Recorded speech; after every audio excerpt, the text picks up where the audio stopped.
Howdy, Rauta followers, subscribers and random viewers. As most of you know, usually Rauta has been all about black metal, death metal, thrash metal, well, focus being on the black metal and more on the underground, not so mainstream side. However, this time I decided to make quite a exception to the rule, and the reason is this.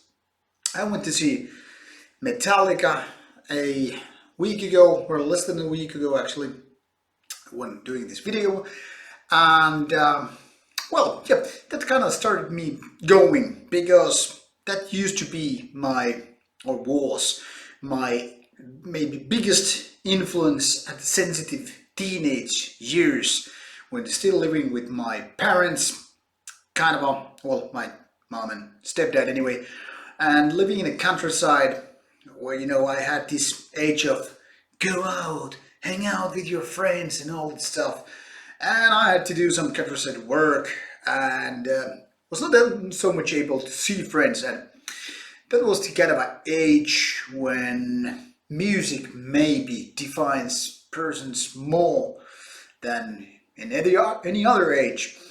And so I started thinking when I was seeing Metallica that maybe, just maybe, I should do a little video about Metallica. I was thinking maybe I should do a discography thing, but then again, everybody knows Metallica who has to know anything about Metallica, and I didn't just want to cover, the show I went to see, so I kind of decided to do some random stuff coming right out of my mouth, which is exactly what I'm doing. I don't have a manuscript, well, I don't ever have such thing, but there's not like single idea with this video or opinion stuff. It's just me talking about Metallica. So if that's not something you want to see, click stop and do something else. And if you want to hear my opinion about Metallica and what makes it so great band, let's get going. Have some good drink. This is Love Rock, Scotch whiskey, and let's get going. So first, I'm gonna talk to you a little bit about the gig they did. So Metallica started in 1981, and of course by this day they're probably the most known, maybe the biggest metal band in the world. Well, these are actually, of course, up for debate. Be it Iron Maiden, Metallica, blah. It doesn't really matter. This is not a pecker size competition. This is about having a huge influence on, well, people in general, but of course just music as well. And Metallica has been always a kind of a, well, big name. I mean, of course nobody's big when they start, but soon after. Metallica already made a big impact when it was like early 80s, and these guys were really young, teenagers basically. And everybody knows how great thrash album Kill 'Em All is. I mean, sure, it's kind of a raw and it's not very, how to put it, not very overproduced in any ways. It's kind of a this kind of a full of young energy. It's kind of a unhoned, kind of a like a blade which is not just ready yet, but it's already doing the killing parts. It's just this great show of talent and the primitive energies that are yet to be unleashed upon people. And from that time they have released Ride the Lightning, Master of Puppet, and Justice for All, Black Album, and then Nobody Cares. Well, not many people who are so serious about metal anyway. For me, it's kind of a, I don't know exactly which album it basically started, but I remember having a lot of time first with Black Album, maybe something before that, but I think that kind of nailed it and brought it closer to me. But of course I started liking the earlier albums even more, and those first four albums are the Metallica for me, and Kill 'Em All being my least favorite. In fact, I'm more of a Master of Puppets guy. even with their great songs from Justice for All and Ride the Lightning. But Master of Puppets is the most balanced Metallica album out there. So for me, I kind of arrived late, like 10 years later when Metallica had started. Well, given age and the circle of friends and all that stuff, how it goes in the teenagers. I mean, pre-internet especially. I mean, there was no YouTube videos. You could just like, okay, put some great metal in my stereo or whatever. So you basically had those recommendations from a friend or stuff like that. I didn't know anything about, zines back then, which would tell me about stories like, okay, they're Norwegian black metal, okay, or maybe some brutal death metal from United States of America. No idea of that kind of stuff. I mean, like early 90s, the kind of a shift between 80s and 90s, it was so different. Anyhow, so I got into Metallica in my kind of a mid-teens or early teens actually. So it made a huge impact for me because having a tape player, portable one, kind of like Walkman, and doing some stuff where it was traveling and whatnot, kind of a MP3 players or smartphones at the time with music. So I had like a handful of tapes, and I guess something like half of them or 1/3 of them at the beginning was just Metallica. This was years before I had CD player. Imagine that. So obviously I was really limited with the music I had. So of course I had to just repeat and repeat and repeat those same tapes all over again. And now we have to remember this, even though there was like big change in a couple of years when it comes to my personal finding of music and finding different genres and all that stuff. For example, like from 91 to 93 or from 93 to 95, those 2 years periods meant more like last 15 years for me. I mean, I could basically say that shift from say 91 to 94 or something like that was probably more meaningful than say past 20 years. Now you get the idea what I'm talking about. So that's about my history, but anyway, what I'm trying to say here is that Metallica had a huge impact on Teenage Cherry, and so that became kind of like my cornerstone of music, not just metal music, but music in general. So Metallica, of course, was a big thing for me. So when I was 17 in 1993, this was like 1st of June or something, I went to see Metallica for the first time. That was in Helsinki. I was a really skinny guy, really small guy and stuff like that. Barely had a long hair, kind of like around my shoulder and stuff. But I was like kind of like inside was burning and I was like angry and all that stuff. Like, oh, I'm this little kid. You're not gonna mess with me because I'm a badass. Well, doesn't matter what I say and think, but that was kind of like feeling. And Metallica was the channel I was, they had it, coming into me and getting out of me, venting things out. So it was kind of like a dream come true. That was my first big show ever, music, maybe even the biggest or the first real metal show ever. I'm not sure exactly because like I had this baby face. I had no place going to venues that was showing or doing gigs, playing bands. They were restricted for 18 plus, sometimes 20 plus. So me with my little baby face and 17 years old, and I was like angry because I couldn't get to a bar. But that time when I saw Metallica, it was like, shit, now it's going to happen. It's happening. It was kind of like this kind of what do you have, this kind of rite of, when you step to adulthood or something. Anyhow, Suicidal Tendencies was also great. The Cult was not, it was shit. I still never got to listen to the band ever again. But Suicidal Tendencies back then kind of made it to my life with Metallica. And those or that gig and those times meant a huge thing for me when it comes to the music. So fast forward. Since then I've seen Metallica I think 3 times, and this last weekend's inside thing was actually the first time I get to see an inside concert by Metallica, because the earlier ones have been always outside, kind of like festival things, be it like this kind of like Metallica gig or then like a festival things.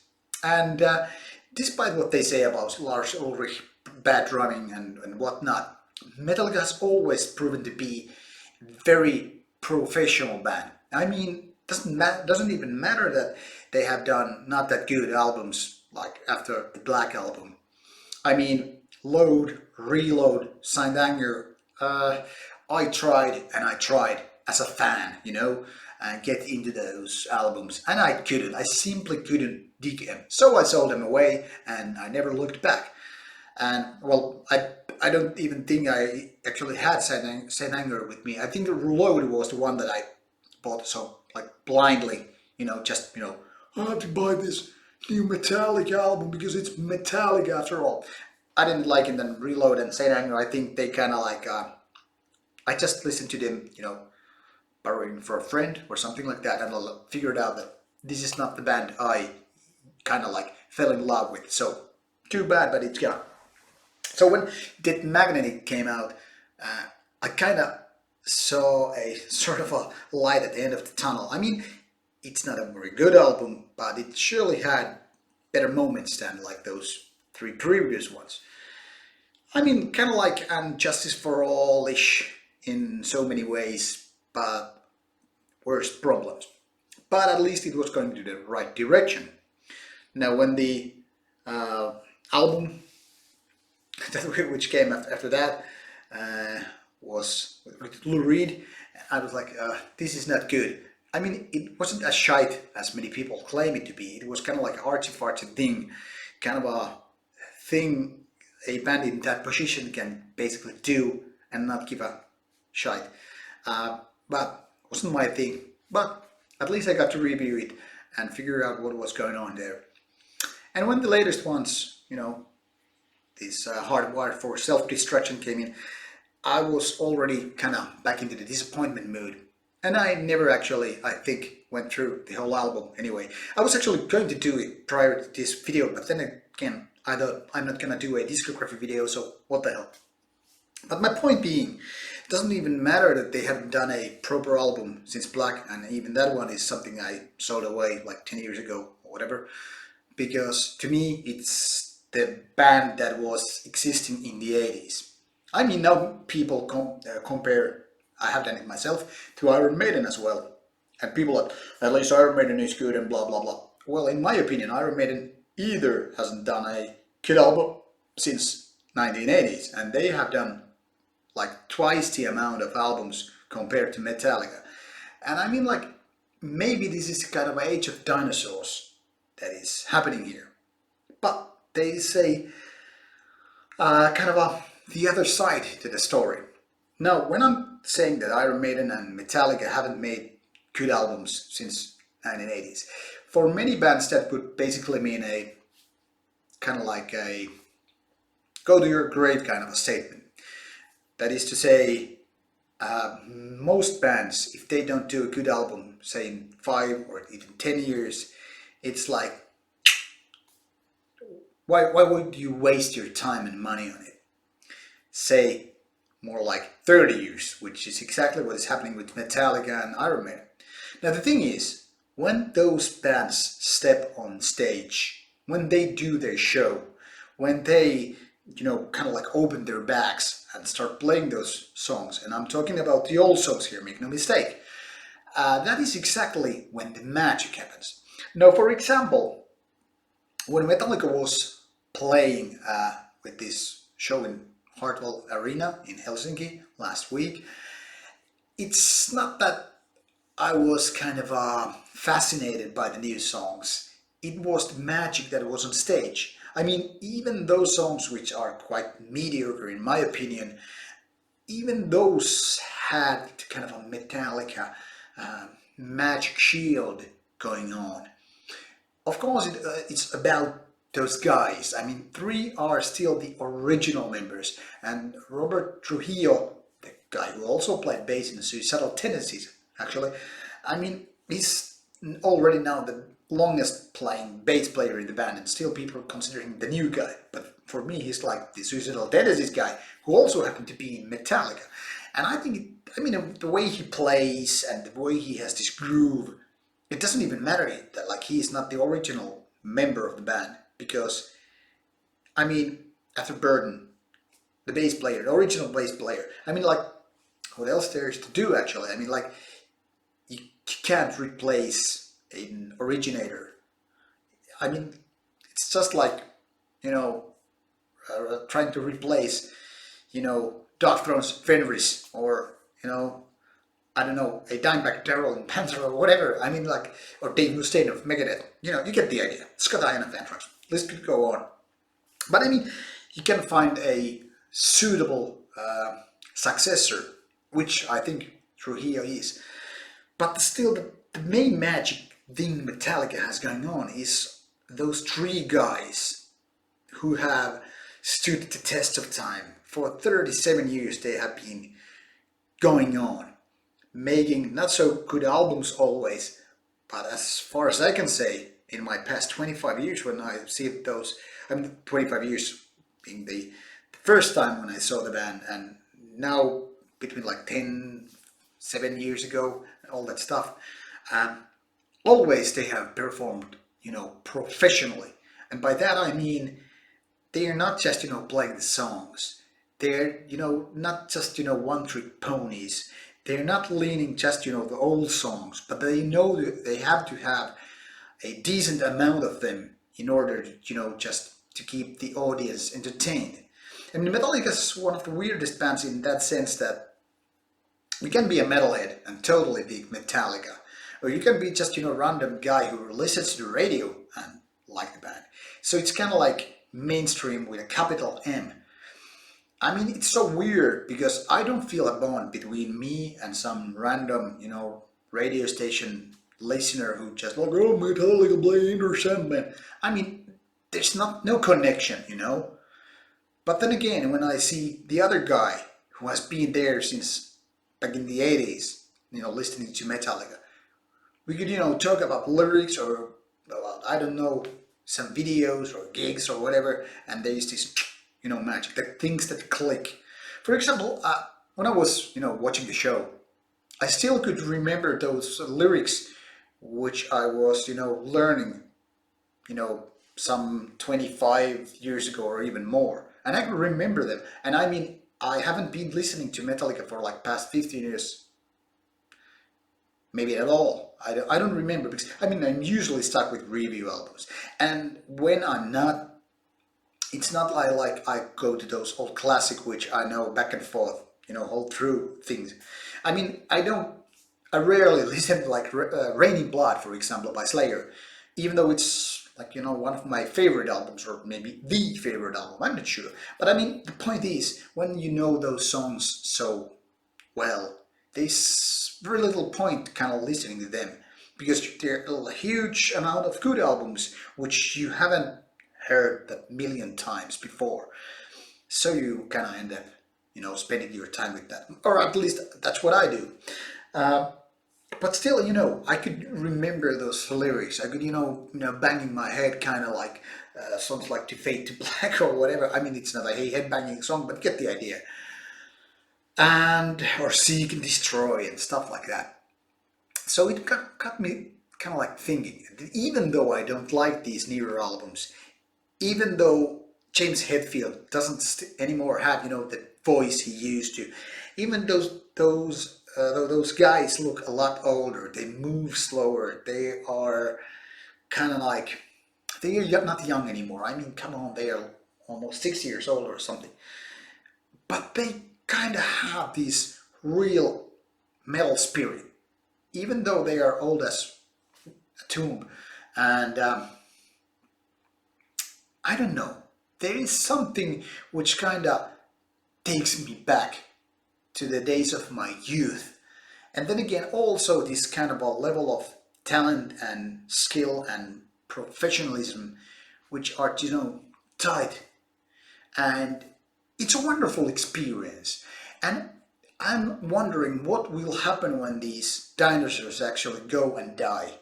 When they do Sean Connery, so to speak. When they're like living and breathing, but they just stop doing what made them famous and, in the first place.